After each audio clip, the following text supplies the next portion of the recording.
ಇವಾಗೆಲ್ಲ ಸಾಕಷ್ಟು ಜನಕ್ಕೆ PCOS ಪ್ರಾಬ್ಲಮ್ ಇರುತ್ತೆ, ಯಾವುದೋ ರೀತಿಯಾದಂಥ ಮೆನ್ಸ್ಟ್ರುವಲ್ ಸೈಕಲ್ ಪ್ರಾಬ್ಲಮ್ ಇರುತ್ತೆ, ಕ್ರಾಂಪ್ಸ್ ಜಾಸ್ತಿ ಆಗ್ತಾ ಇರುತ್ತೆ. ಏನೇ ಆದರೂ ಕೂಡ ಈ ಲೇಡೀಸ್ ಪ್ರಾಬ್ಲಮ್ ಇದೆ ಅಲ್ಲ, ಅದು ಹೇಳ್ಕೊಳ್ಳೋಕ್ಕೂ ಆಗೋದಿಲ್ಲ, ಹೇಳ್ಕೊಂಡ್ರೂ ಸಾಲ್ವ್ ಆಗಲ್ಲ ಅನ್ನೋ ರೀತಿ ಸಾಕಷ್ಟು ಜನ ಮನಸ್ಸಲ್ಲೇ ಒದ್ದಾಡ್ತಾ ಇರ್ತಾರೆ. ಆ್ಯಂಡ್ ಆ ಪೇನ್ ಅಂತೂ ತಡೆಯೋಕ್ಕೆ ಆಗೋದಿಲ್ಲ. ಇದಕ್ಕೆ ವಾಸ್ತು ರೀತಿಯಾದಂಥ ಪರಿಹಾರ ತುಂಬಾನೇ ಸಿಂಪಲ್ ಆಗಿದೆ. ನಿಮ್ಮ ಮನೆಯ ಅಗ್ನಿಮೂಲೆ ಅಂದರೆ ನಿಮ್ಮ ಮನೆಯಲ್ಲಿರುವಂಥ ಸೌತ್ ಈಸ್ಟ್ ಕಾರ್ನರ್. ಈ ಸೌತ್ ಈಸ್ಟ್ ಕಾರ್ನರಲ್ಲಿ ನೀವೇನಾದರೂ ವಾಟರ್ ಎಲಿಮೆಂಟ್ ಇಟ್ಟಿದ್ದೀರಾ, ಅದು ನಿಮ್ಮ ಹೊಟ್ಟೆಗೆ ತುಂಬಾನೇ ಎಫೆಕ್ಟ್ ಆಗ್ತಾ ಇರುತ್ತೆ.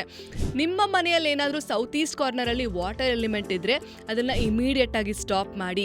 ಇನ್ ಕೇಸ್ ಅದನ್ನ ತೆಗೆಯೋದಿಕ್ಕಾಗೋದಿಲ್ಲ, ಈಗ ಅಲ್ಲೇನಾದ್ರೂ ಯುಟಿಲಿಟಿ ಇದೆ, ವಾಟರ್ ಪೈಪ್ ಇದೆ, ಅದನ್ನ ರಿಪ್ಲೇಸ್ ಮಾಡಕ್ ಆಗೋದಿಲ್ಲ ಅಂದ್ರೆ ಅದ್ರ ಸುತ್ತ ರೆಡ್ ಪೇಂಟ್ ಅನ್ನ ಹೊಡೆಯೋದನ್ನ ಮರಿಬೇಡಿ. ಅದ್ರ ಸುತ್ತ ರೆಡ್ ಪೇಂಟ್ ಹೊಡೆಯೋದ್ರಿಂದ ಅಲ್ಲಿನ ವಾಸ್ತು ದೋಷ ಸ್ವಲ್ಪ ಕಮ್ಮಿ ಆಗತ್ತೆ.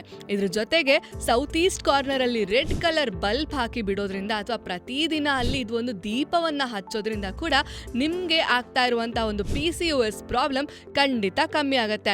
ಅಂಡ್ ಮೇಕ್ ಶೋರ್ ನಿಮ್ಮ ಮನೆಯ ಸೌತ್ ಝೋನ್ ಅಂದ್ರೆ ದಕ್ಷಿಣ ದಿಕ್ಕಿನಲ್ಲಿ ಆದಷ್ಟು ನೀವು ನೀರಿನ ವಸ್ತುಗಳನ್ನ ಕಮ್ಮಿ ಮಾಡೋದ್ರಿಂದ ನಿಮ್ಮ ಮೆನ್ಸ್ಟ್ರುವಲ್ ಸೈಕಲ್ ರಿಲೇಟೆಡ್ ಯಾವುದೇ ರೀತಿಯಾದಂಥ ಪ್ರಾಬ್ಲಮ್ಸ್ ಇದ್ರು, ಕ್ರಾಂಪ್ಸ್ ಇದ್ರು, ಸಿಕ್ಕಾಪಟ್ಟೆ ಮೈಕೈ ನೋವು ಆಗುವಂಥದ್ದು, ಟೈಮಿಗೆ ಸರಿಯಾಗಿ ಆಗದೆ ಇರುವಂಥದ್ದು, ಮೆನೋಪಾಸ್ ಹತ್ರ ಬರ್ತಾ ಇದೆ, ತುಂಬಾನೇ ಮೂಡ್ ಫ್ಲಕ್ಚುಯೇಷನ್ಸ್ ಆಗ್ತಾ ಇದೆ ಅನ್ನೋರು ಕೂಡ ಇದೇ ಮೆಥಡ್ನ ಫಾಲೋ ಮಾಡಿ.